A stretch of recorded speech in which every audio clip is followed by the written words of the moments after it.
બધાને જય સિયારામ। આજે બને છે આપણા ગુજરાતની ટ્રેડિશનલ વાનગી વેડમી કહેવાય। જો તેના માટે સામગ્રીમાં મેં ગોળ, એલચી ખાંડીને રાખી છે, ખસખસ લીધી છે, કોપરાનું છીણ છે અને તુવેરની દાળ મેં પલાળીને બાફી લીધી છે। તેમાં મીઠું એડ કરવાનું નથી અને આવી રીતે સેજ કોરી રહે તેવી રીતે તેને ઓછું પાણી એડ કરીને બાફી લેવાની છે તુવેરની દાળને। તો ચાલો આપણે બનાવવાનું શરૂ કરીએ। પહેલેથી મેં આ રોટલીનો થોડો નરમ એવો લોટ બાંધીને રાખ્યો છે। તેમાં આપણે મીઠું એડ કરવાનું નથી અને આવો સેજ નરમ લોટ બાંધી દેવાનો છે। એ મેં ઓલરેડી બાંધીને રેડી રાખ્યો છે। તો ચાલો પહેલાં આપણે એક તોસડું લઈને તેમાં 1 ચમચી જેટલું ઘી એડ કરું છું હું। આપણી ક્વોન્ટિટી જે પ્રમાણેની હોય એ પ્રમાણે આપણે ઘી એડ કરવાનું છે। મેં આ 4 વ્યક્તિ ખાઈ શકે તેટલી હું બનાવું છું, એટલે મેં આટલું ઘી એડ કરીને હવે આપણે આ સ્ટફિંગ બનાવવા માટે હું આ દાળ અંદર એડ કરું છું।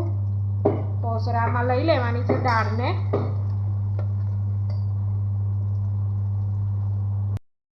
હલાવતા રહેવાનું છે આપણે। હવે 5 મિનિટ આપણે આ રીતે દાળને શેકવાની છે સરસ રીતે હલાવીને। પછી આવી સેજ ઘટ થવા આવે એટલે તેમાં હું હવે ગોળ જે આપણે અંદર એડ કરવાનો છે એ ગોળ એડ કરી દઉં છું। જે રીતે દાળની ક્વોન્ટિટી હોય એના માપથી આપણે અંદર ગોળ એડ કરી દેવાનો છે। મેં 2 વાટકી જેવી દાળ લીધી હતી તેના માપથી મેં અંદર ગોળ બી નાખ્યો છે। આ રીતે સરસ અંદર ગોળને મિક્સ કરવાનું છે, હલાવતા રહેવાનું છે, ચોટે નહીં તોસરાને। જો તેને 5 મિનિટ ગોળ ઉમેર્યા પછી આ રીતે હલાવતા રહીને એનું સ્ટફિંગ હવે રેડી થઈ ગયેલું છે। જો તોસરાને છોડે છે, આવું સેજ બ્રાઉન દેખાય આપણને, સેજ કઠણ થાય એટલે આપણે ગેસ ઓફ કરી દેવાનો છે। તેની કન્સિસ્ટન્સી આવી સેજ થીક હોવી જોઈએ। હવે આમાં હું કોપરાનું છીણ એડ કરું છું, જેથી કરીને આપણું જે આ સ્ટફિંગ છે પૂરણપોળી માટેનું એ સરસ કઠણ થશે અને આપણી વળતી વખતે આપણી પૂરણપોળી ફાટી નહીં જાય। અને એમાં મેં એલચીનો જે પાવડર કરીને રાખ્યો છે એ પણ એડ કરી દીધો છે અને થોડી ખસખસ એડ કરું છું। હવે બધું સારી રીતે મિક્સ કરી લેવાનું છે। આ રીતે સારી રીતે બધું અંદર મિક્સ કરીને હવે આ સ્ટફિંગને એક ડીશમાં હું ટ્રાન્સફર કરીશ। એને હવે એક ડીશમાં આ રીતે કઢીને 5 મિનિટ 10 મિનિટ માટે ઠંડુ થવા મૂકી દેવાનું છે। પછી તેમાંથી આપણે પૂરણપોળી બનાવીશું। જો હવે મેં એક લોહો લીધો છે, તેમાંથી આપણે હવે વેડમી બનાવીશું સરસ। તેને સ્ટફિંગ રેડી છે, સરસ ઠંડુ થઈ ગયું છે। હવે મારા હાથને તે ચોંટતું બી નથી, જો કેવું સરસ થઈ ગયું છે। આટલું સ્ટફિંગ એક લોહા જેટલું સ્ટફિંગ લેવાનું જ છે આપણે અને એને અંદર આ રીતે મૂકી દેવાનું છે।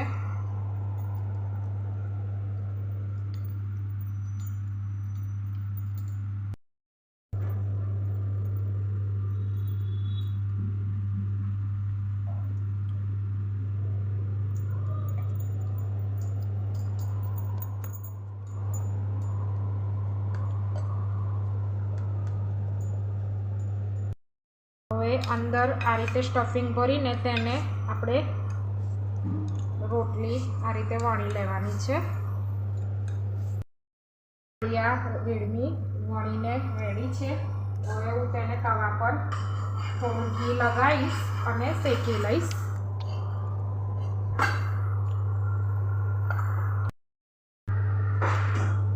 થોડું ઘી પાડીને તેને આ રીતે સરસ શેકી લેવાની છે, બંને સાઈડથી સરસ।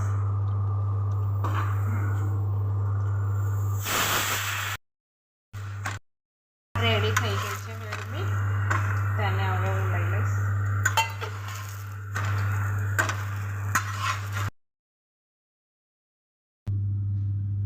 જો આ રીતે અમે ગરમ ગરમ કઢી ભાત વેડમી ખાઈએ છીએ. તમે આ વેડમીની રેસીપી ચોક્કસથી ટ્રાય કરજો અને કમેન્ટ, લાઈક, શેર કરજો.